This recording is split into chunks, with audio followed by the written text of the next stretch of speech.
Welcome to The Ambassador, a prophetic teaching ministry designed to help win the nations and equip the saints. And now, join Craig DeMoe with his special guest. Well, God bless you and thank you so much for joining us for the Thursday broadcast. I have again with me today on the line Jenny Donnelly, who is joining me in order to talk about her book and talk about what God's done in her life. Jenny, thank you so much for being with us. Thank you for having me. Yeah, again, Jenny is the co-founder, co-pastor with her husband and another couple of the Collective Church in Portland, Oregon, right in this area. She's also the co-founder of Tetelestai Ministries. She has a lot to share, but she's written this wonderful book, one of the most well-written books, in my opinion, that I've ever read. And she discusses 7 different ways to get into rest. And I want to just ask you, Jenny, if you would discuss way number 1, which is to lean. And as I was sharing with you off the air, I loved your story about flying to Kenya and the water buffalo.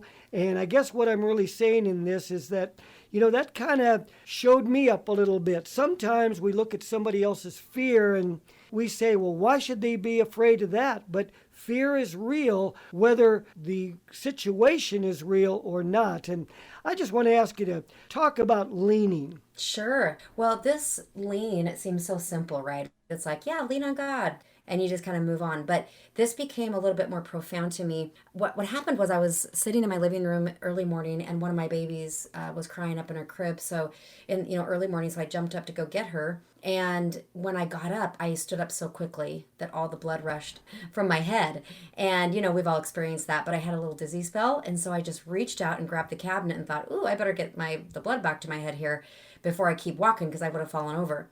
In that moment, the Lord spoke to me and said, dizzy spells are a fact of life. Mm-hmm. When things come that just throw us off, and we all reach for something. Yeah. In those moments, we reach for something, whether it be food, whether it be irritability. Irritability was mine. Mine was, if I can just be irritable, I could probably try to energize myself through irritability. Sure. And through stress. And you know what? People stay out of your way when you're irritable. If I could just interject this, Sure. I think we are all going through a collective dizzy spell right now. We are. And the fears are very real. Yeah, they are. Well, this is what the Lord told me. He said, Jenny, just like you reached out to that cabinet and put all of your weight into it. I really did. I just put my arm out and put my weight into it. And so I'll fast forward here. It was just this last year, a very close family friend. She was actually a nanny to my kids for 5 years.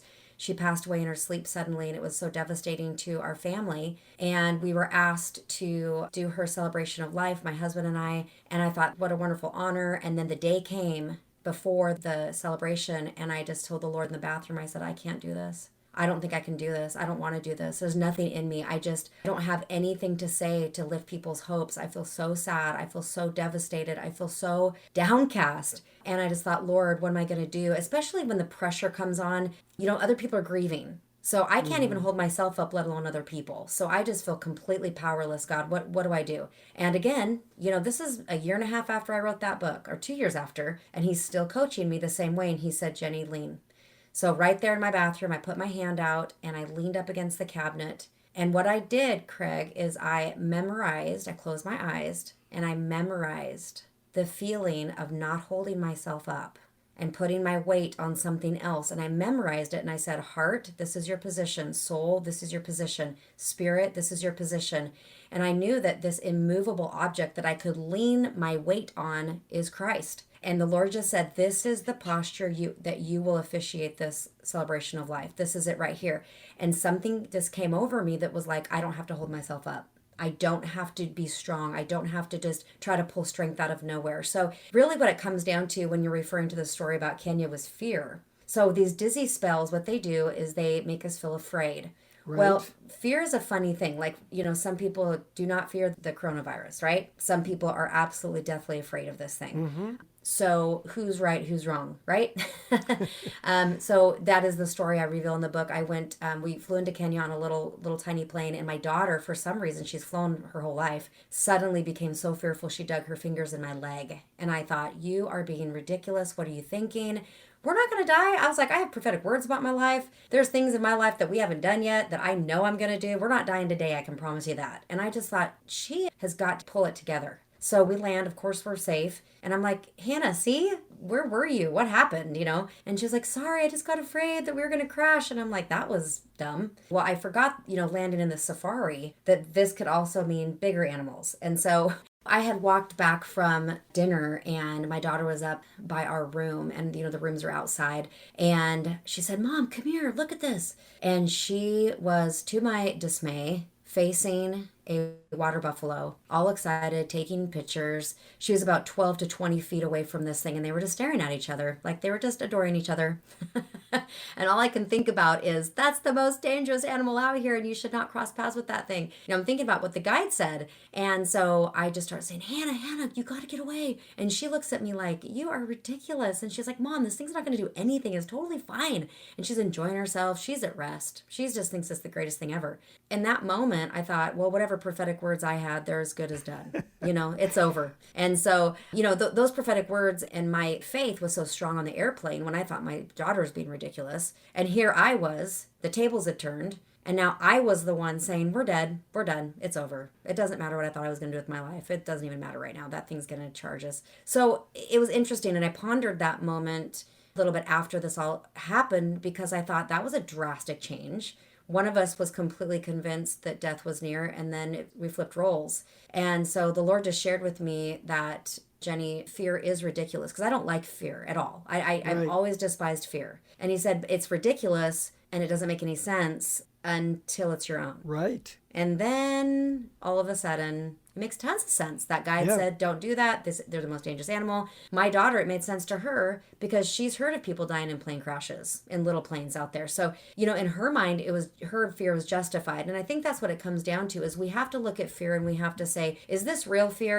Universal Studios, I love their little tour they do around the back because they do their movie sets. And, they drove past this one street, and it's just these brick buildings. It's really cool. And they stop, so the guide said, these are not real bricks. That whole street is made of foam. And I thought, what? And so this is what we have to realize, is that when these dizzy spells hit us, it's usually there's a draft of fear. You know how you can feel a draft? Where's that coming from? Is it coming from the window or the door? Where's that coming from?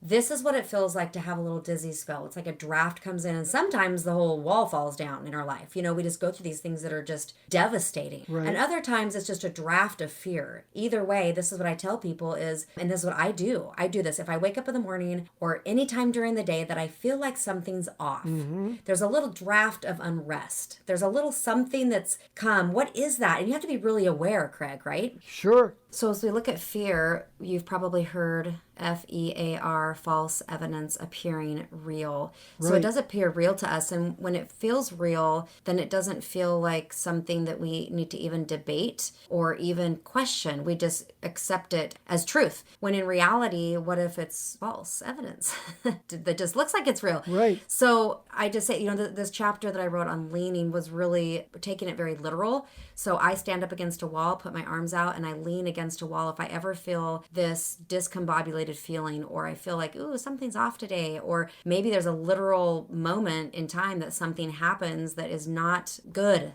then I just know, okay, there's an opportunity for fear to come in, for truth to come in, and what I need to do here is lean up against this wall. I put my hands out and I literally lean against the wall. And what that does is it helps me memorize this paradigm that, Jenny, you don't have to hold yourself up. Amen. Because God has you. Yeah. He's with you. He's not indifferent. I would just say to anybody listening to us, there's a lot of things that have been presented to us that are like the fake brick wall. It's really made of foam. And the enemy is very good at constructing things before us. And there may even be some physical evidence for it. But, that's one of the reasons that during this time, when we've gone through the coronavirus, then we started going through a time when it affected people economically in a very severe way in many cases. And now more recently, people are concerned about their safety, about can they go out, or are they going to encounter a rioter, all these things going on.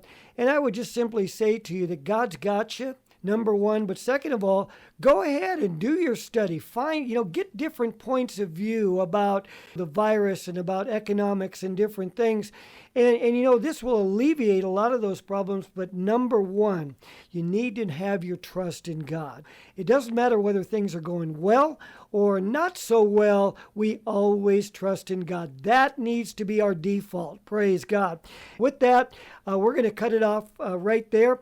But we're going to come back tomorrow and we're going to talk more about this. And by the way, tomorrow is also prayer day. If you or a loved one is in need of healing, be sure to join us on tomorrow's broadcast. Thanks for listening.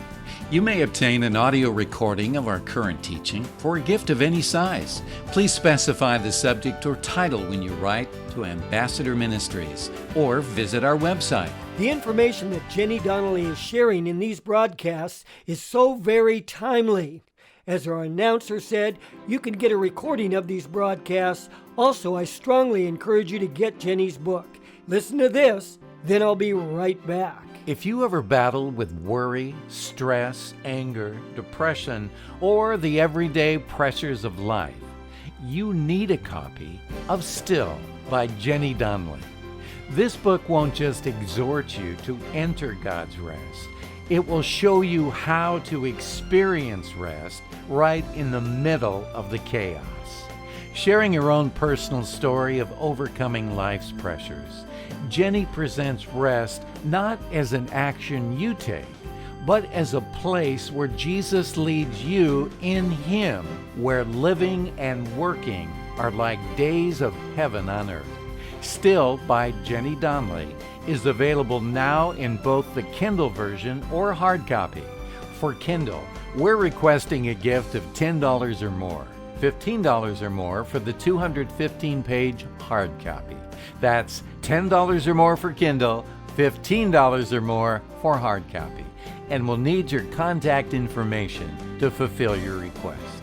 Discover the resting place God has for you as you receive divine impartation in Still by Jenny Donnelly. Now, I'd like to talk with you about a couple of things. I want to keep in touch with you, and one of the things that I've frankly struggled with for months is the development of our website. It's finally underway.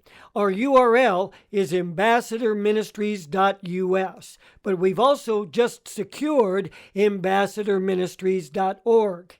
I want to ask you to write that down and watch for the development of our website this summer so that you have a way to send your prayer requests, to keep in touch with us, to attend meetings, and to find out what God is doing through Ambassador Ministries. Now, also let me remind you that we're also working on an orphanage in Thailand for 50 children. We're so close to finishing this project. Ambassador Children's Home in Doi Saket, Thailand will be such a blessing and will enable us to raise up new leaders for a new generation. I want to invite you to join with us, give a donation so that we can finish this project. We only need just shy of $3,000 more. You'll be so blessed, and we'll keep you up to date on what the Lord is doing there. Also, don't forget about the ongoing needs of this ministry. And as I leave you today, let me remind you, my friend, that you are God's ambassador. You're His representative on the earth. Bye for now. You've been listening to The Ambassador with Craig DeMoe. Your testimonies and prayer requests are very important to Craig. Please write Ambassador Ministries, P.O. Box 19561, Portland, Oregon 97280. This ministry is sustained by the faithfulness of God through our partners and friends.